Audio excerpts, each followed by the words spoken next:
With the standings as close as ever heading into the last race of the round of 16 at Bristol Motor Speedway, NASCAR insiders Jeff Gluck and Jordan Bianchi said they aren't ruling anyone out on Saturday. Especially with Hamlin and Truex Jr. still below the cut line, it will be an interesting race. But what can we expect? Let's have a look at the upcoming race. During the most recent episode of The Teardown, the duo from The Athletic revealed why some of the Cup Series top drivers aren't as safe as they appear, and how a couple of the wheelmen on the outside looking in right now may shift the narrative around their championship prospects in Tennessee. Christopher Bell's plus 46. Even if he has some sort of disaster, I don't know that he falls out, being plus 46. Austin Cindric, how about this dude? Another top 10 when he needed it, plus 43. Heck of a playoff so far. Alex Bowman, plus 41. Another guy that really had pressure on him to perform, sitting in good shape. Daniel Suarez, despite his gravel excursion, he's plus 36. Tyler Reddick, Chase Elliott, plus 30. Ryan Blaney, plus 29. Kyle Larson, plus 26. William Byron, plus 25. I don't really assume that any of those people are safe, Gluck stated. I mean, if there's going to be a high tire wear race at Bristol, and it's going to be like the spring, where anything can happen, and suddenly, if you didn't manage your stuff right, you go multiple laps down, or, somebody blows a tire and, are collateral damage, I don't think that anybody's incredibly safe. I also don't even think that Harrison Burton's 20 points is out of it. We just saw somebody go from minus 21 to plus 6. This is a very, very tight field, and I'm not counting anybody in or out really at this point. Even though Gluck believes all 16 drivers have a chance to advance, Bianchi believes the answer is 15. He believes Coke Zero Sugar 400 winner Harrison Burton will not advance beyond Bristol due to the sheer volume of other playoff drivers near the cut line, as well as their track performance.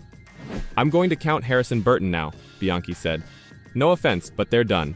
It's not just the number of points you're out, it's the number of guys that are in that mix. Like, you need to have a great run, and then you also need other guys to have bad runs. You need a lot of help if you're Harrison Burton. I don't expect Harrison Burton to have a great run of Bristol. Unfortunately, Harrison Burton will be aiming to prove Jordan Bianchi incorrect, but the thought of all 16 drivers having a chance to advance to the round of 12 on Saturday night is more realistic than many realize. It's sure to be an exciting race when the NASCAR Cup Series returns to Bristol for what may be a tumultuous race. The duo from The Athletic also commented on why they believe Bristol will be a crazy race, stating that no one actually knows how the event will play out this time around following the chaotic race in the spring. Let's talk about the tire for a second, because this is one of the great NASCAR mysteries of the moment, Gluck told reporters. You all remember that the spring Bristol race this year supposedly had the same tire as last fall's Bristol race, where there wasn't really much tire wear at all. And of course, everybody gets there in the spring, and there's this crazy amount of tire wear. Everybody's like, what's going on? What's happening? The conclusion at the time, sort of the conventional wisdom was, oh, it must be the temperatures are colder now, right? That makes sense. It must be that these tires are so sensitive and there has to be this little window. Great, except they went back for a tire test, and I believe they did this on a day that was in the 90s, so it wasn't cool like in the spring, and according to the people from the tire tests, it was a similar amount of fall off, like the tires were still doing that. So I asked people this weekend, I don't get it. They don't get it either. Nobody gets it. So the expectation is that it may be similar to the spring race, which would be crazy. But as we saw here today, maybe not. I don't really think anybody knows what we're getting from the tires. I asked Denny Hamlin for his theory, and he said, put your tinfoil hat on. He thinks that maybe they changed the mixture. Maybe that's what it is, and they haven't figured out what did it yet. But yeah, certainly. It doesn't logically make sense that, of course, Goodyear's saying it's the same tire. But if it's nothing else has changed and the temperature is not the factor, then who knows? If that is the case and I don't really think anybody actually knows until they get there and start practicing and running, right? Nobody knows what kind of Bristol race we're gonna see.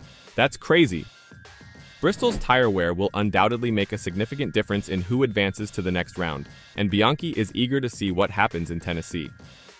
This, to me, is why it's gonna be so exciting on Saturday, Bianchi added. Like, you go in there and you look at this, and there's gonna be guys, they're going to be safe. They just gotta stay out of trouble. Top 15-ish, they'll be fine. Top 20. You don't know. You don't know what your tires are going to be. Who knows? Wild. Can't wait. This round has, Atlanta wasn't what we thought. Watkins Glen was terrific. I think Bristol's gonna be great. This round has, so far, been what we thought it was going to be. While the drivers around the cut line are eager to see how the tire will perform at Bristol, the excitement for Saturday's race grows as the stakes and uncertainties build ahead of the round of 16's last race. And for one person on the track, it will feel like a make or break, not due to points, but more so to make sure he feels great going into the round of 12. Of course, I'm talking about Ryan Blaney. Ryan Blaney was told he was done for the day following a lap 1 crash in the most recent NASCAR Cup Series race, which sparked some controversy. Officials' decision left the Team Penske driver visibly unhappy. And now, he has to avenge this in Bristol. Last weekend, Ryan Blaney felt that his crew should have been given more time to fix their car, at least have a look at it and see if fixing it would be possible. NASCAR claimed that he was pulled away after the crash because he was unable to drive away. Blaney complained that cars frequently have flat tires and have to be pulled to pit lane. What is the difference? Following the race, Fox Sports' Bob Pockrass addressed the matter. He sympathized with the defending Cup Series winner. Did Ryan Blaney get the raw end of a NASCAR rule? No, Pockrass said in his Fast Thoughts debrief. In the sense of NASCAR made the right ruling. His car was stopped on the track after a crash, he's out of the race. But is that the way it should be? No, it shouldn't be that way. Especially in the playoffs. Especially when these drivers who have worked all year are now stuck in these 3 race rounds to try to have to prove something, to try to have to do something, to try to have to earn points or wins, and you're going to take it all away after a first lap crash, especially at a road course where things tend to get jumbled up. During his analysis of the Ryan Blaney incident, Pockrass played devil's advocate. He approached this topic from both sides. Yes, he could have qualified better and part of it is his fault, but man, I just think that this stunk for him, and I'm not big on, hey, let's just change the rules, because, at this one instance, somebody got the raw end of the deal, according to the NASCAR source. But you think about Martin Truex Jr., he had the same issue in the past. Let them at least look at the car, let them at least see if they can change it.